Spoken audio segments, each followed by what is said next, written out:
வணக்கம். அன்புக்கு பஞ்சமில்லை. திருநெல்வேலியில எனக்கு ஒரு நண்பன் உண்டு. நிறைய நண்பர்கள் உண்டு. 2003, 2004, 2005 அந்த மாதிரி தருணங்கள், அந்த வருடங்கள்லாம் நான் திருநெல்வேலியில தினமலர்ல நிருபராக வேலை பார்த்த தருணம் அது. திருநெல்வேலி ஃபுல்லா, திருநெல்வேலி மாவட்டம் ஃபுல்லா அப்படிலாம் சுத்தியிருக்கேன். திருநெல்வேலி, பாவூர் சத்திரம், ஆலங்குளம், தென்காசி, செங்கோட்டை அப்படி இப்படின்னு பல ஊர்களுக்கு பயணப்பட்டிருக்கேன். அங்க எனக்கு கிடைத்த ஒரு நண்பர் மறக்க முடியாத நண்பர். அந்த நண்பர் அஹ், அவங்க குடும்பத்துல அப்பா இறந்து போயிடுறாரு. அம்மா மட்டும்தான். ஒரு அண்ணன் இருக்காரு. அந்த அண்ணன் கிட்டத்தட்ட 15 வருடங்களுக்கு முன்னாடியே அவர் சென்னையில செட்டில் ஆயிடுறாரு. தன்னுடைய அம்மாவையும் கூப்பிடுறாரு அப்பா இருக்கும்போதே. அப்பாவும் வரல, அம்மாவும் வரல, சென்னைக்கெல்லாம் வரலடா அப்படின்னு. பின்ன தாமிரபரணி தண்ணியை குடிச்சவங்க வேற எந்த ஊருக்கு போவாங்க? காவிரி தண்ணியை குடிச்சிட்டு வேற எந்த ஊருக்கு போவாங்க? அப்படிங்கிற மாதிரி தான் இது. எங்க அப்பா அம்மாவும் காவிரி தண்ணியை குடிச்சிட்டு நான் எங்கடா வரப்போறேன் அப்படின்னு சொல்லிட்டு எங்க அப்பா அம்மாவும் வரல. அந்த சென்னையில இருக்கிறவர் அம்மாவையும் தம்பியையும் அப்படி அரவணைச்சு பார்த்துக்கிட்டே இருக்கிறாரு. மாசத்துக்கு 2 தடவையாவது திருநெல்வேலி போய் அம்மாவை பார்த்துட்டு இருந்தவர் இருக்கிறவரா இன்னமும் இருந்துட்டு இருக்கிறார். அந்த பையன் அப்படியே பார்த்துக்கிட்டே இருக்க அவனுக்கு கல்யாண ஏற்பாடுகள் நடக்குது. ஆனா அந்த பையனுக்கு வயது ஆக ஆக திருமணம் தள்ளி போய்கிட்டே இருக்கு. இத்தனைக்கும் அந்த பையனுடைய ஜாதகத்துல எந்த தோஷமும் கிடையாது. ஆனா அந்த பையனுக்கு திருமணம் அப்படிங்கிற ஒரு விஷயம் ஆகாம தள்ளி போயிட்டே இருக்கு. எப்படியாவது தன்னுடைய மைத்துனனுக்கு ஒரு திருமணத்தை பண்ணி வச்சிடணும், எப்படியாவது தம்பிக்கும் இங்க வேலை பார்த்துட்டு நம்ம எல்லாரும் சேர்ந்தே இருக்கணும் அப்படிங்கிறது அந்த சொந்தக்கார பெண்ணை கல்யாணம் பண்ணிக்கிட்ட அந்த அண்ணனுக்கும் அன்னிக்குமான ஒரு விஷயமா இருக்கு. அவங்க சைடுலேயும் பொண்ணை தேடுறாப்புல, ஆனால் கிடைக்கல. அப்படி கிடைச்சிருச்சுனாக்கா இதையே காரணமாக வச்சு நம்ம அம்மாவை சென்னைக்கு கூட்டிகிட்டு வந்துடலாம், நம்ம மாமியாரை சென்னைக்கு கூட்டிகிட்டு வந்துடலாம் அப்படிங்கிற ஒரு நினப்பு அவங்களுக்கு இருந்துகிட்டே இருந்தது.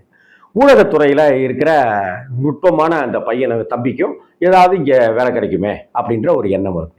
ஆனால் கல்யாணம்ங்கிறது தள்ளி போய்கிட்டே இருக்க ஒரு கட்டத்தில் எனக்கு கல்யாணம் வேணாண்ணே அப்படின்னு சொல்லி தம்பி அண்ணங்கிட்ட சொல்கிறாங்க.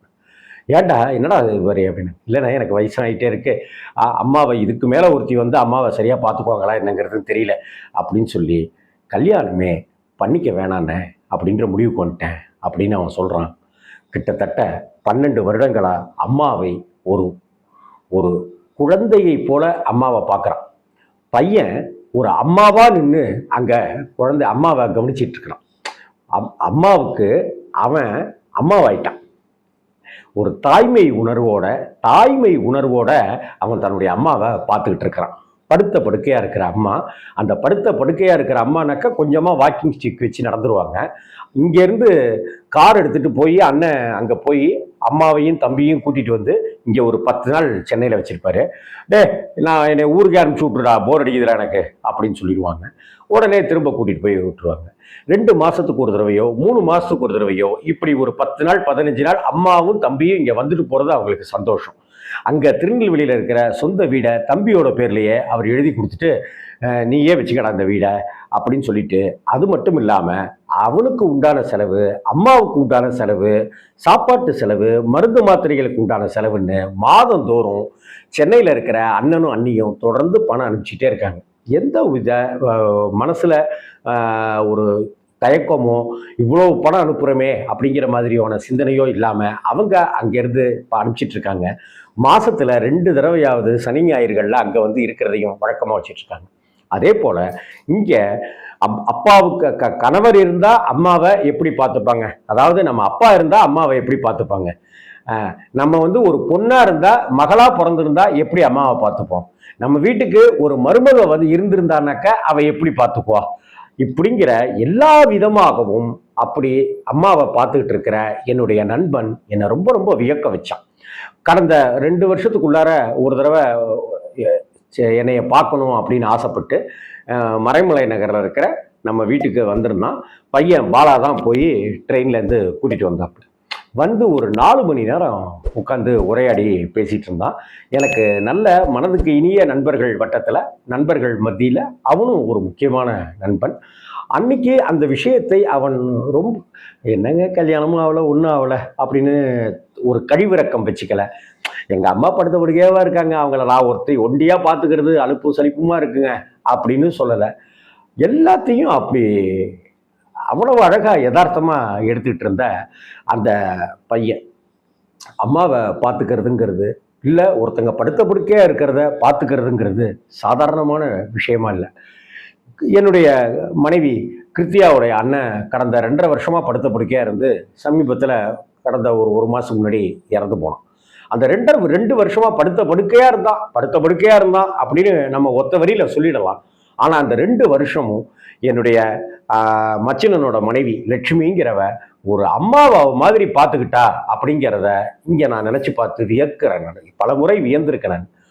வேற உலகமே கிடையாது, கணவன் தான் உலகம். வேற ஊருக்கு போக மாட்டா, கோயிலுக்குள்ள போக மாட்டா, குளத்துக்கு போக மாட்டா, அவனையே சுத்தி சுத்தி சுத்தி சுத்தி பார்த்துக்கிட்ட அவளுடைய உலகத்துக்கும் திருநெல்வேலியில அம்மாவையே உலகமாக சுற்றி கொண்டே இருக்கிற என்னுடைய நண்பனுக்கும் அதுக்காகவே வேற எங்கேயும் போகாம, சினிமாவுக்கு போகாம, டிராமாவுக்கு போகாம வாழ்ந்துட்டு இருக்கிற அந்த என்னுடைய நண்பனுக்கும் பெரிய வித்தியாசம் இல்லை அப்படின்னு தான் நினைக்கிறேன்.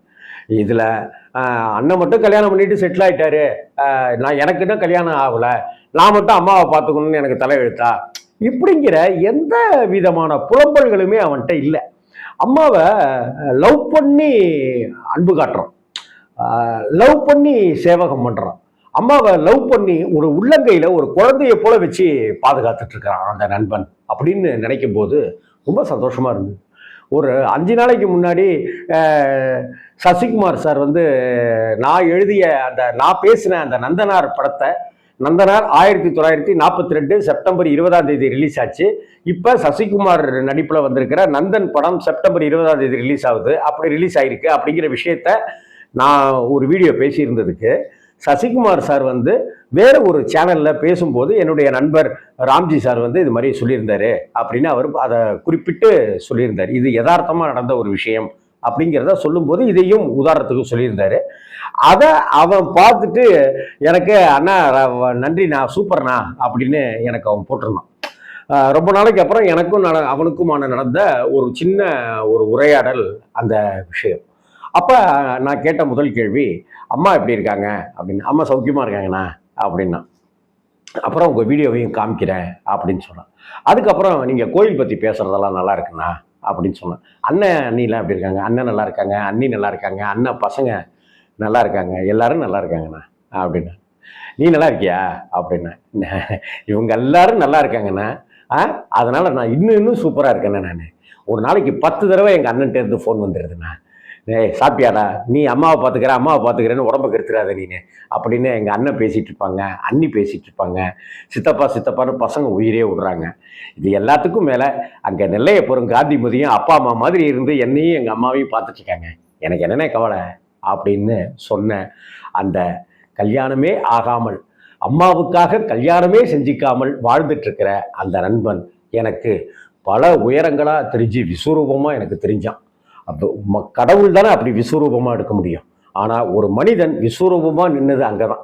எனக்கு கல்யாணம் ஆகலை அப்படின்னு இன்னைக்கு எத்தனையோ பேர் வருத்தப்பட்டுக்கிட்டு, புலம்பிக்கிட்டு, ஏங்கிக்கிட்டு, தவிச்சுக்கிட்டு, மருகிக்கிட்டு இருக்கிற இந்த உலகத்தில் ரைட், இதை நம்ம அக்செப்ட் பண்ணிக்குவோம், கல்யாணம் ஆகலை ரைட்டு, நம்ம சுற்றி இருக்கிற உறவுகளை சந்தோஷப்படுத்தணும் அப்படிங்கிற அடுத்த கட்ட வாழ்க்கைக்கு நகர்ந்த என் நண்பன் 1000 பேருக்கு பாடம் நடத்துகிற ஒரு ஆசிரியர்.